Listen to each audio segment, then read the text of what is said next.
Ako ang araw. Ako ang buwan. At ngayong gabi, isang himala ako'y bumaba at iwan ang kalawakan. Para mayakap ang dilim. Parang halikan ng liwanag. Ako ang araw na nagigising sa'yo sa umaga. Ako ang araw na hinihintay ng paglabas ng taglay mong ganda. Ako ang araw na tutuyo sa basa mong mga mata. At ako ang araw na lagi mong kasama. Ako ang buwan na iyong kapahingahan. Ako ang buwan ng paboritong isuot ng mga sinusumpong liwanag. Ako ang buwan sa iyong kabataan na sirbaw patingon ay laging nakasunod sa iyong likuran. Tanda mo ba ang una nating tagpo?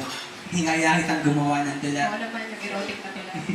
Lumiliwanag ang madilim kong isip lumiliwanag ang madilim kong isip sa pagtugma ng mga salita. Ikaw ang buwan na nagtatago sa sarili mong ulap. Ramdam ko ang init na yung saya.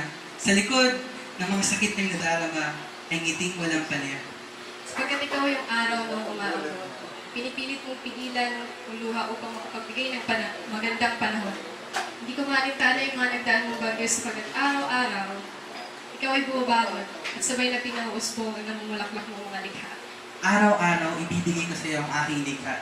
Umaasang sa paglubog ko ay iyong mababasa. Kahit sa gabi na hindi kita nakita, ay nariyan sila.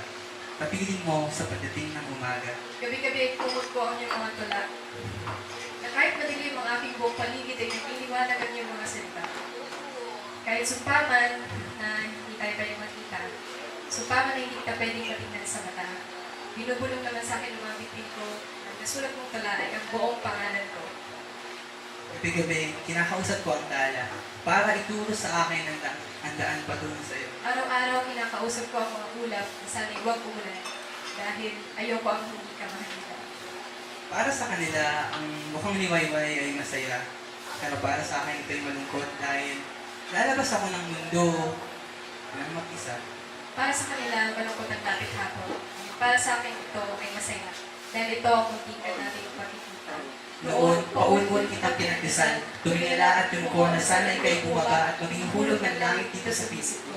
Kung bakit sa maraming taon ay hindi kita pwede makapiling, iyon ay maaaring dahil sa matandang pamahiin na ikaw, sinta, ay bawal makita, dahil baka hindi matuloy ang takda nating pag-iisa. Sana balang araw, Walang buwan, pero at ito nga, saksi ang buong mundo sa pabihirang pagkakataon. pagkakataong. Pwede ba ito ngayon? Ano ba ang tangkali ka? Oh! Ayan.